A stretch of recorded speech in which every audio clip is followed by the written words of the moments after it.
This is episode 26, or 46 rather, of the Digital Marketing Masters podcast. I am Yolanda Rose, and every week I bring you easy, actionable tips, content, and strategies that you can use to grow your business online almost immediately. Now, I was working with a client recently, and we kind of clashed a lot, mainly because we didn't see eye to eye on the strategy. Now, this client hired me to run her launch for her.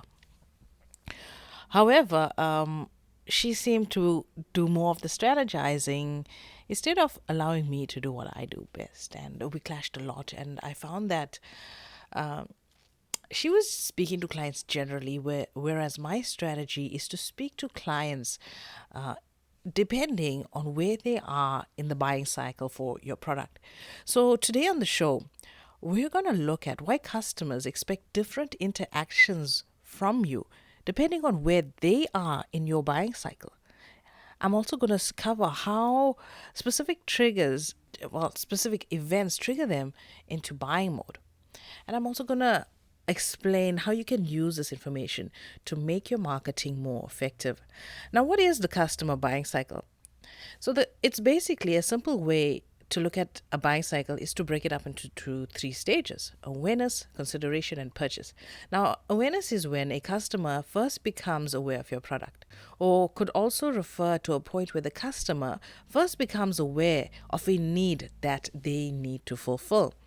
Consideration is when a customer starts evaluating solutions for their need, and purchase, well, you got it, is when they click that buy button and they pull out the credit card and they all in and they're sure they're going to buy from you.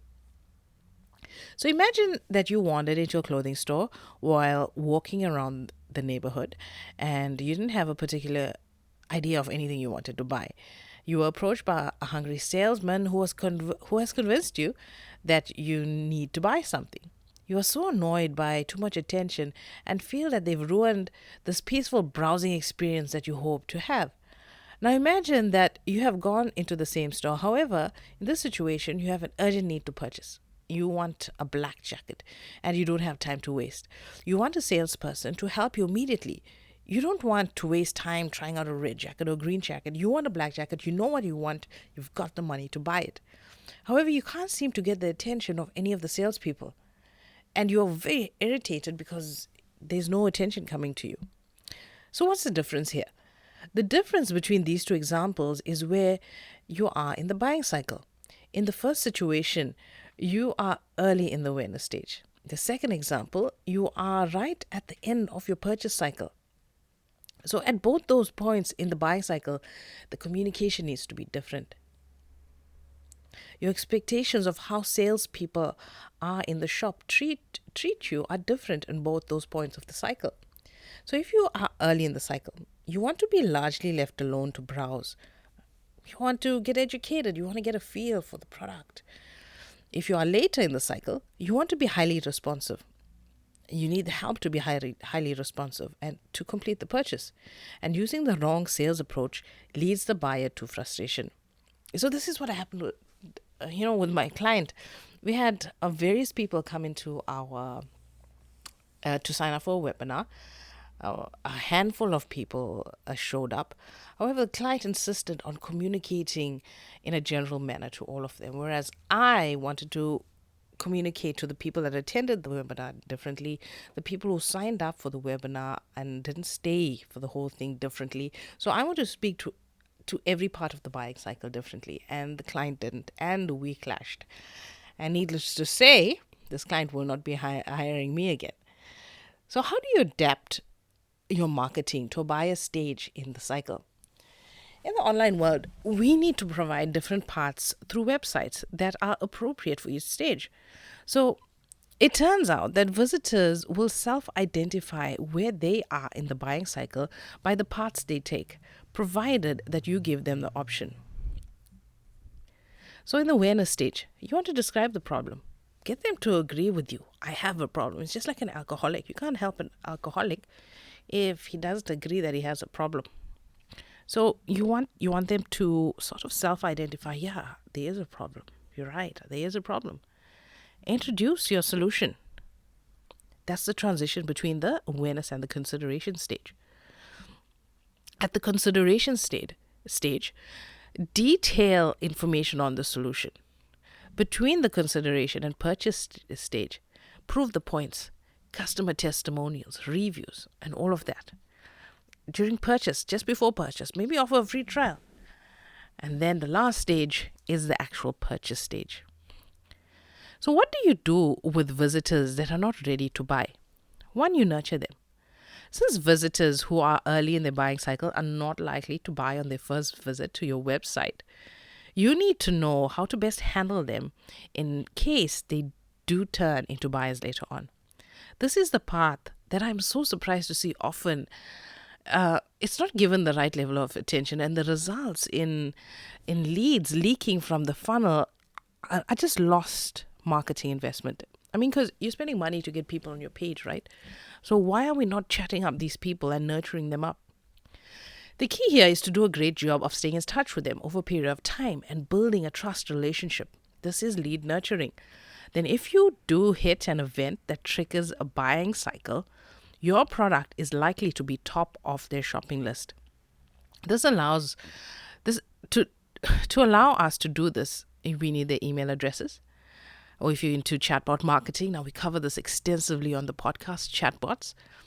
Since the website visitors are initially reluctant to provide that, we need to entice them with something of value, like a lead magnet. So once we have their email addresses, we can nurture them through the buying cycle using a customer success story, a blog, a newsletter, a webinar, etc. So at each stage, we got to evaluate, is this client ready to move to the next step?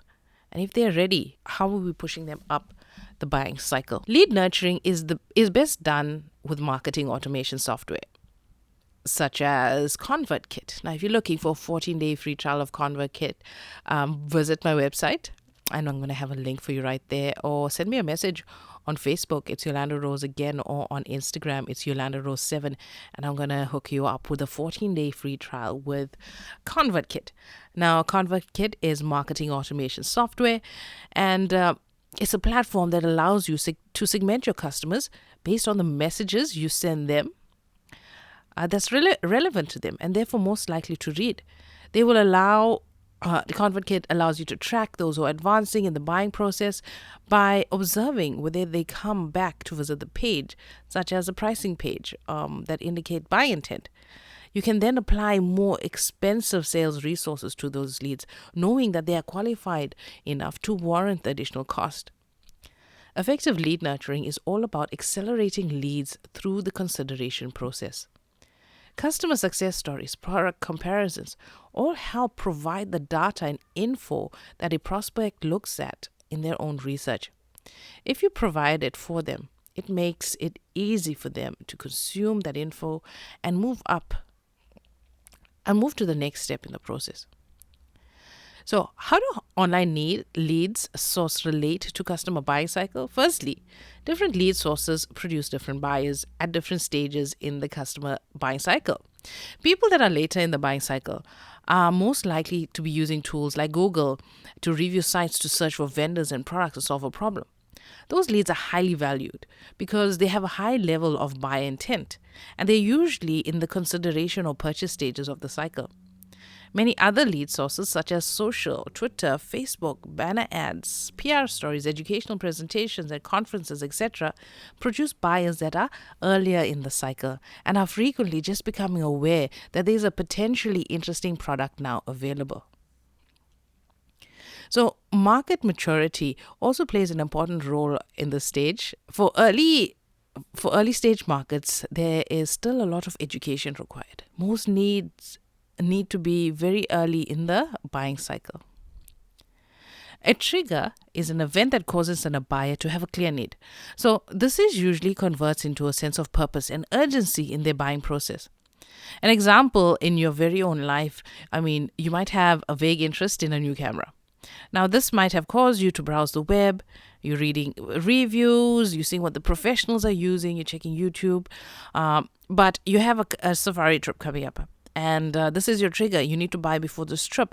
So you're shopping with a clear intent to purchase at this point. So other examples of triggers are Your hard disk fails and you realize you need a backup system. You have a burglary and realize you have a far better video security system. You want a far better video security system. Or your company grows beyond a certain size and your old HR systems can no longer cope. So what are the triggers for your product or business or brand? What are those triggers that tell people, right, I'm ready for this product now, or there's a need for this product now? The specific trigger that gets buyers going is not only different from a business to business or brand to brand, but it's also different depending on the role in the organization. And having a clear understanding of what these triggers are will help you to accelerate people through your buying cycle. So you'll be able to know who to target, how to improve your messaging to those prospects, do a better job of qualifying who is ready to buy, and gives you the ability to help your customer to recognize when a trigger has happened. So working with triggers to improve your marketing, basically there's 4 steps here. One, you want to identify the different buyer personas that buy your product. Now, we spoke about this in an earlier episode. I'm going to put in the show notes on how you can identify your buyer persona or your customer persona. 2, you're going to identify the trigger or triggers that typically get them into serious buying mode. What is it that gets your ideal buying persona or client persona into that buying mode? And 3, you want to create messaging and content for each of the personas, because you might have multiple personas for your business or brand. So you want to create that messaging and the content for each persona and each trigger combination. So you're going to look to see if you can create a trigger event or help them recognize one that has occurred. So I recently did a soft launch in one of my businesses where I created something very unique. Actually, it's a subscription holiday model where I get people to prepay their holidays and give them discounts, and it all happens on Patreon. So the need for affordable local accommodation in South Africa is there, and I've been doing it for almost a decade now, where I've been providing local South Africans with quality, affordable local accommodation. So I took the Patreon model, the subscription model, and I pushed it out through my fans. I've got over 15,000 fans or so. And people came. I didn't think it would work in South Africa. South Africa is so conservative, and specifically in my city, super conservative, especially with online spending. But I got people. And a lot of people, even after launch, a lot of people came in, and it completely surprised me. So I understood where these people were in the buy cycle. I teased them a lot. I told them that this was coming, but I only opened the cart for a specific period. So I knew that they were trigger ready. They kept on asking me, do we need a credit card? Do we need a debit card? What do I need? All those questions were there. And all of those told me, at which level in the cycle they were in.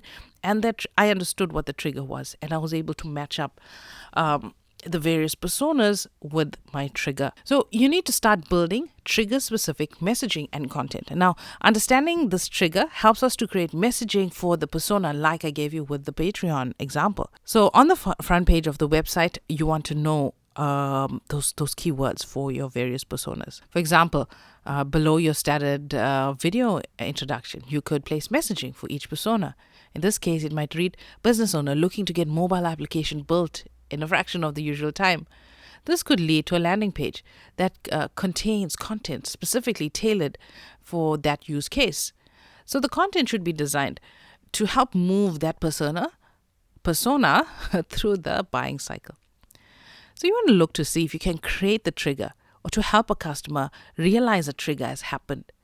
And if you are nurturing a bunch of leads that came to your website early in the buying cycle, your goal with lead nurturing is usually to wait until some external event occurs that triggers them into activating that buying mode. However, the more you understand about these triggers, the higher chance that you can actually help create the trigger. So you control everything. You don't really have to wait for that external event to happen. And I did it with the Patreon example. I created the trigger. I knew what the lead was there, and I gave the time frame to say, right, it's happening now. FOMO, people are acting on FOMO, fear of missing out. So what happens in the case of you encounter a customer that is late in the buying cycle? Now, that happened with me, with my Patreon example. after the cart was closed, a lot of people were like, oh, how can we get into this? It was such a good price. I missed it. I'm like, guys, I'm sorry. I had a personal Facebook group. It went out on Messenger marketing. I ran ads to it. You missed out. You missed out. We're going to open again on Good Friday, but the prices are going to be hiked up. And if there's a space, if somebody leaves, you can take their space, but nobody's going to leave my elite team. Nobody's going to leave. They just got on. So what did I do in these cases?